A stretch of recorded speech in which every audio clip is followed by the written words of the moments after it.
Муреки мына жогорку сотту көрдүңөрбү? Жогорку сот деп эле койгула. Өзүңүздөргө белгилүү болгондой, Кыргыз Республикасынын жогорку соту сот бийлигинин эң жогорку органы болуп саналат.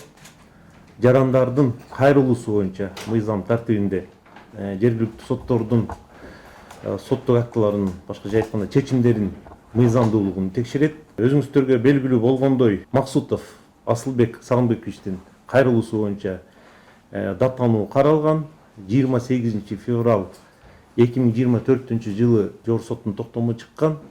Бирок аталган токтомго нааразы болуп туруп, аталган жаран жогорку соттун алдында караган судьяларга шек келтирип, оозго алгыс паракорчулук менен күнөөлөп, башкача айтканда өзгөчө оор кылмышка күнөөлөп, сотторго маалымат каражаттарынан, тактап айтканда социалдык тармактарда TikTok социалдык тармактан маалымат жарыя кылган. Албетте Максутовдун аракети укук коргоо органдары тарабынан иликтенип өз баасын берилет. Бирок биз жогорку соттун судьялары иш боюнча кыскача маалымат берүүгө туура көрдүк. Ошол себептен бүгүнкү пресс борборунда ишти караган судьялар Эшалиев Нурмамбет Касымбекович, Исакова Жамалкан Маджитовна, Кульматова Дилбар Сабировна катышып отурушат. Андан тышкары иш боюнча тараптар чакырылган. Алар ушул Финка банктын өкүлү жана Максутов. Бирок тилекке каршы белгилеп кеттиңиз. Максутов келбей калды. Анда сөздү ишти караган, төрагалык кылган Эшалиев Нурмамбет Касымбековичке берсем. Биздин айтарыбыз кадимкидей эле, биз күнүнө 6-7 иш карайбыз. Ошол күнү дагы ушул ишти баштаганбыз. Эч ойдо жок жерден кадимкидей башталып, Максутов деген жарандын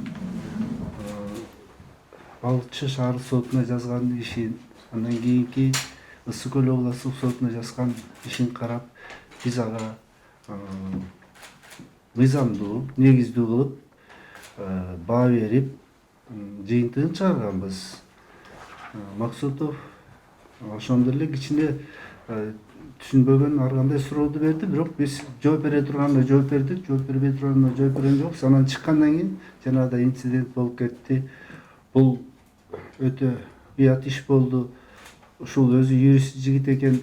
Жалпы эле бизге эмес, бүт сот тутумуна ушунчалык жала жаап, ушундай шек келтиргени аябай туура эмес иш болуп калды. Бул мынчалык шек келтирүү жөнүндө айтышы мүмкүн эмес болчу юрист катары. Бирок бизди билесиздер, бизде эки тарап болот сөзсүз. Бирөөсү утулат, бирөөсү утат. Мындай жөнөкөй сөз менен айтканда. Аны эгер утулган тараптардын баары эле ушундай кабарды берип эле элге чыга берсе, анда туура эмес болуп калат. Бирок бул кишинин, Максутовдун бул аракетине биз тийиштүү жерге кайрылабыз. Качанга чейин эле ушу чыгалы эле мындай андай деп айтып беришет. Ошонун чындыгына жетиш үчүн биз тийиштүү органдарга кайрылып, алар юридикалык баасын берип, анын күнөөсү бар жогун тактайт го деген ойдомун. Бул күнүмдүк эле каралып жаткан иштер. Мындай ишти күнүнө 6-7 ишти карайбыз. Ошол күнү биздин ушул составга ошол Максутовдун иши түз келген.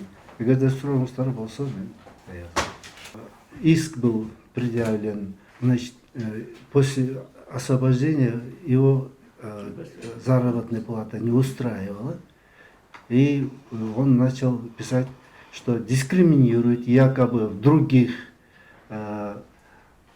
филиалах данного банка зарплаты другие, а у него меньше. И в общей сложности он около 10 миллионов сомов просит там пеня, заработная плата и за пропущенные дни. Но Балыкчинский городской суд принял соответствующее обоснованное законное решение, и он не согласился, апелляцию написал, апелляция тоже согласился, и проверив законность, обоснованность данных решений местных судов, мы сделали свой вывод. И он недоволен был, после этого он вел себя вот так неприлично, хотя он сам юрист, он должен был правильно понять, если Недоволен, ну, таково было наше решение. По данному судебному спору я являюсь представителем банка, ответчиком. То есть в данном судебном споре истец считает, что его дискриминировали и ему не выплатили заработную плату в полном размере. Однако он, что в суде первой инстанции, второй и третьей, не смог доказать, что его дискриминировали и как именно выражалась дискриминация. То есть между ответчиком и истцом имелись трудовые договора. Сумма заработной платы, которая устраивала его, и он получил ее в полной мере в период работы в Финкобанке. И далее его доводы о том, что его дискриминировали, обосновывались на том, что якобы другие филиалы, а именно, например, головной офис, юристы головного офиса получают намного больше. Но при этом истец никак не учитывал тот факт, что заработная плата, она все-таки отличается в зависимости от объема, от квалификационных качеств и так далее. Да, то есть это сумма, которая определяется не только на основании позиции, которую ты занимаешь.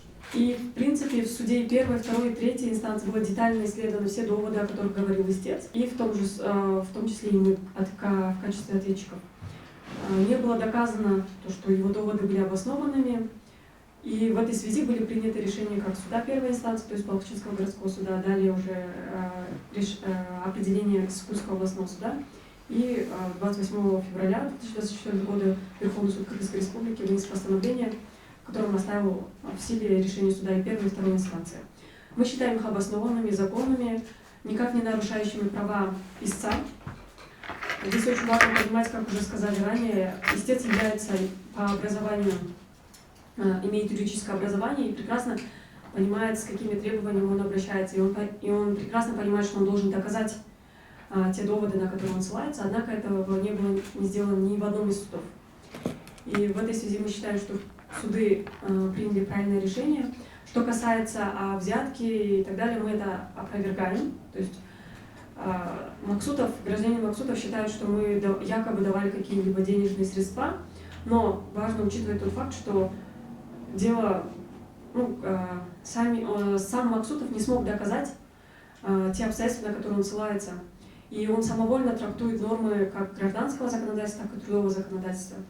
И, видимо, его не устроило решение, и он посчитал, что именно таким способом, очернив честь банка и судебной системы, он сможет как-то решить свой вопрос. Но это необоснованные и незаконные обвинения. Поэтому мы, как я уже ранее сказала, считаем, что решение судов было законно обоснованным. А что касается его обвинений, то банк, скорее всего, будет обращаться в нужные инстанции, потому что такого рода информация очерняет репутацию банка. Аты-жөнүңүз айтып болсо. Атантаева Жазгуль. Ошо Максутов Финкобанкта канча жыл иштеди эле, кайсы жылы жумуштан кетирилди, ошону айтып болосузбу? Так, азыр эсимде жок, канчанчы жылы келгенин.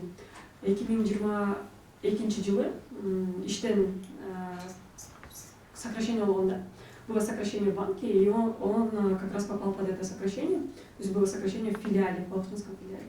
Ошо сокращенияга түшүп калган үчүн ушундай кайрылуу кылып чыкты деп атасыздарбы сиздер? Ошондой Нет, касательно дискриминации он обращался ранее, до увольнения, в период, да, когда он работал.